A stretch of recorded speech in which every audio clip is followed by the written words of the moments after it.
বছর আগে ভগবান শ্রীকৃষ্ণ এই ধরাধামে অবতীর্ণ হয়ে এই গীতার জ্ঞান তিনি দান করেছিলেন অর্জুনকে।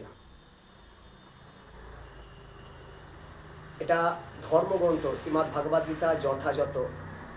এই যথাযথ কেন বলছি, অ্যাজ ইট ইজ ভগবান যে কথাগুলো বলেছিলেন, ধর্ম সম্বন্ধে যে কথাগুলো বলেছিলেন, আমরা কিসে ভালো থাকবো, আমাদের কি করণীয়, ভগবানের সঙ্গে আমাদের কি সম্পর্ক আছে, আমরা কেন এই উন্নত মানব জন্মটা পেলাম, সেটা জানার জন্য এই গীতা। প্রতিটা বাড়িতে হিন্দু ধর্ম যারা, আমরা হিন্দু ধর্মাবলী যারা আছি, আমাদের সকলের বাড়িতে থাকা উচিত। ধর্মগ্রন্থটা আমাদের জানা উচিত।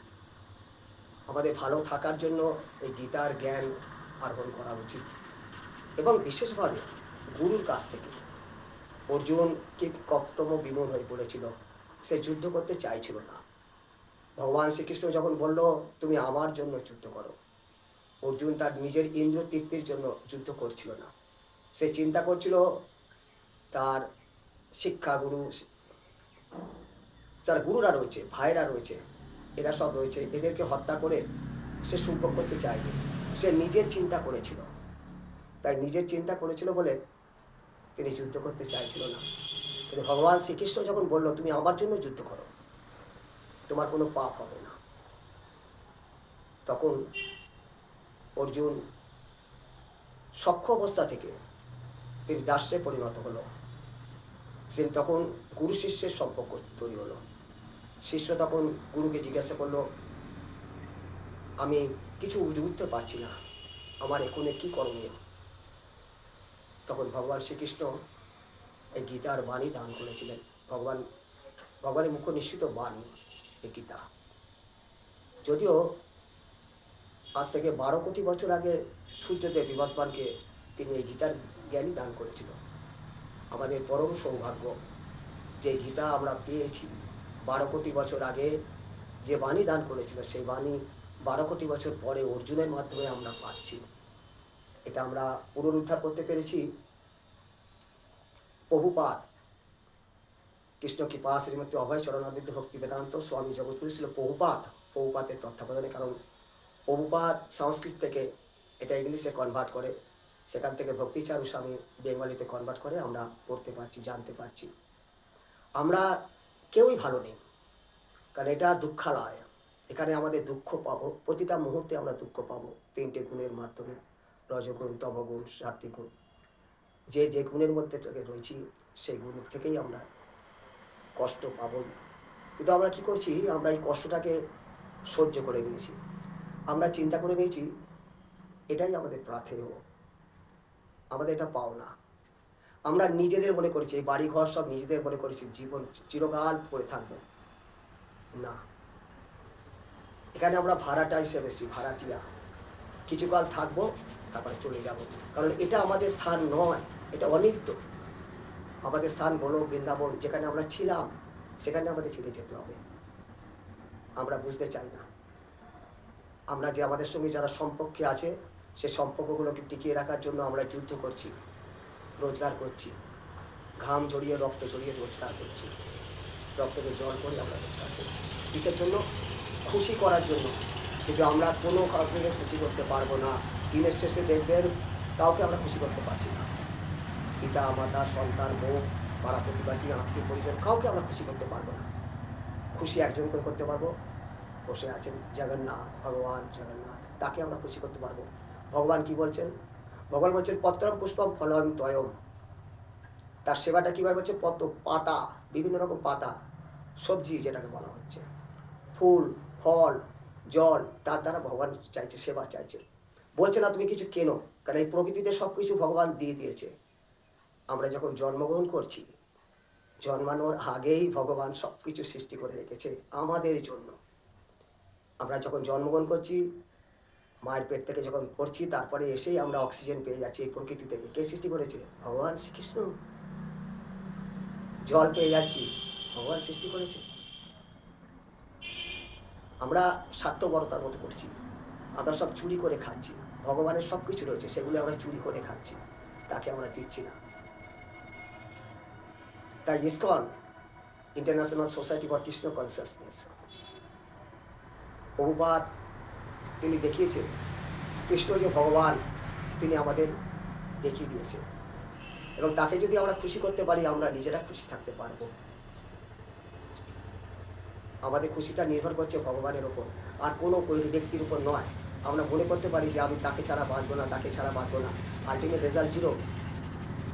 আমরা একজনকে খুশি করলে আমরা ভালো থাকবো, আনন্দে থাকবো, খুশি থাকবো, আমাদের মঙ্গল হবে। ভগবানকে খুশি করতে হবে। আমাদের ইন্দ্রিয় তৃপ্তি, নিজেদের ইন্দ্রিয় তৃপ্তি না করে ভগবানের ইন্দ্রিয় তৃপ্তি করতে হবে।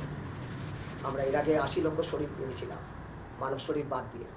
মানব শরীর 4 লক্ষ, 84 লক্ষ শরীর আছে। 80 লক্ষ শরীর পেয়েছিলাম, আমরা বিভিন্ন রকমভাবে ইন্দ্রিয় তৃপ্তি করেছি, কিন্তু এখন এই শরীরটা পেয়েছি সেটাই ভগবানের সেবার জন্য। আমরা ভারত ভূমিতে জন্মগ্রহণ করেছি। নরোত্তম দাস ঠাকুর গাইছে, ভারত ভূমিতে মনুষ্য জন্ম হইল যার, জন্ম সার্থক করি পরোপকার। আমরা মনে করি কাউকে কিছু টাকা দিয়ে সহযোগিতা করলে সেটাই আমাদের উপকার হবে, না, সেটা আরও বদনাম হবে। কারণ পরবর্তী সময় দিতে না পারলে তো আপনার বদনাম করবে। উপকার হচ্ছে আপনাকে দেখানো, আপনি যে কষ্ট পাচ্ছি, আমরা সবাই যে কষ্ট পাচ্ছি, সে কষ্ট থেকে মুক্ত পাবো কী করে? আমরা একমাত্র ভগবানের সেবার দ্বারাই মুক্ত হতে পারি, আর কোনো বিকল্প কোনো পথ নেই, কোনো পথ নেই।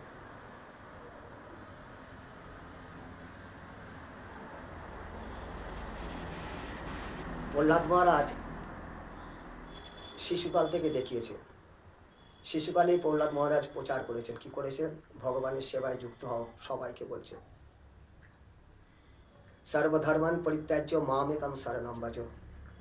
সব কিছু ত্যাগ করো। আমরা যেগুলোকে ধর্ম বলে মনে করছি, আমরা অনেকেই, বহু মানুষ আছে, অধিকাংশ মানুষই, তারা মনে হচ্ছে যা করছে সেটাই মনে করছে ধর্ম, এটাই ধর্ম করছি। ভুল, ওটা ধর্ম নয়। ভগবান বলছে সব কিছু ত্যাগ করো। ধর্ম কিন্তু বলছে, ভগবান বলছে এইসব তোমরা যে ধর্ম বলে মনে করছো, এই ধর্মগুলোকে ত্যাগ করতে বলছে। ত্যাগ করে আমার শরণাগত, ভগবানের শরণাগত হতে বলছে। ভগবান গলা জলে দাঁড়িয়ে আছে, আমাদের বলছে হাঁটু জলে নামতে। কত দয়ালু, কত কৃপালু, আমরা তাকে বুঝতে পারছি না, বুঝতে চাইছি না। আমাদের মঙ্গল হবে শ্রী ভগবানের সেবায়।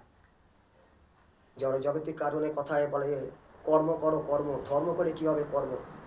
তারা জানে না কর্ম কাকে বলে, কর্ম অপকার, কোন কর্ম করা উচিত, কোন কর্ম করা উচিত না, তারা জানে না।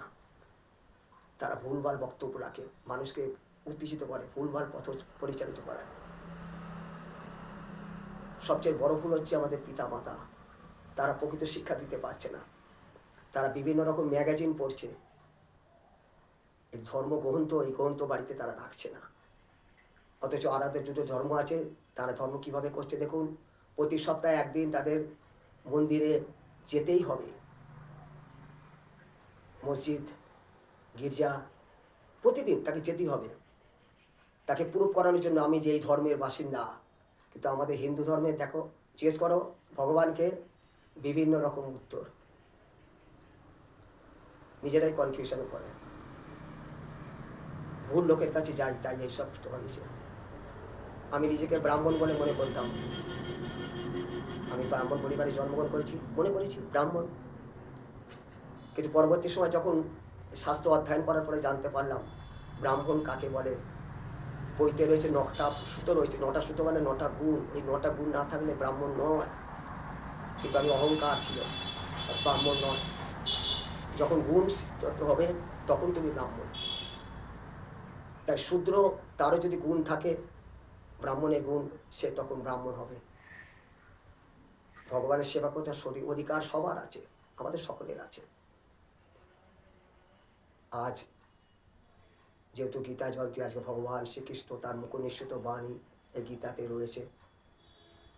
খুব সামান্য এটা ইসকন থেকে প্রচারিত করা হচ্ছে, আমরা বিভিন্ন জায়গায় প্রচার করি। আমি একটি মন্দিরে রয়েছি, এখানে চারদেওয়ার একটি মন্দিরে সেবায়িত হিসাবে রয়েছি, চেষ্টা করছি ভগবানের সেবা করার জন্য।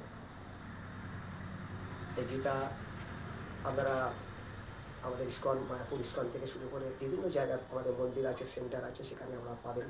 শ্রীমদ্ ভগবদ্ গীতা যথাযথ, এই যথাযথটা নেবেন, কারণ অ্যাজ ইট ইজ 5200 বছর আগে ব্যাসদেব যেটা লিপিবদ্ধ করেছিল সেইটা আছে। প্রভুপাদ বলেছে আমি একটা বর্ণ চেঞ্জ করিনি। ভুল গীতা অধ্যয়ন করবেন না, তাতে কিছু হবে না। কারণ জড়জগতে মানুষের মধ্যে কাম, ক্রোধ, লোভ, মোহ, মাশ্চর্য সব রয়েছে। তার দ্বারা কোনো কিছু আবিষ্কৃত হলে, লিখিত হলে, তারা যদি কিছু লেখে তার মধ্যে দোষ গুণ থাকবে, আপনার মধ্যেও সেগুলো যাবে, প্রবেশ করবে এগুলো যদি পড়েন। তাই আমাদের উচিত সঠিক সঠিক জ্ঞান অধ্যয়ন করা, শ্রবণ করা। আজকে যেহেতু গীতা প্রচারের জন্য আমরা বিকেলে আমরা বেরোব, সকলে আমরা বেরোব, মানুষকে বোঝাবো আমরা যে কষ্ট পাচ্ছি সেই কষ্ট থেকে উদ্ধার পাওয়ার জন্য এই গীতা আরম্ভ করব।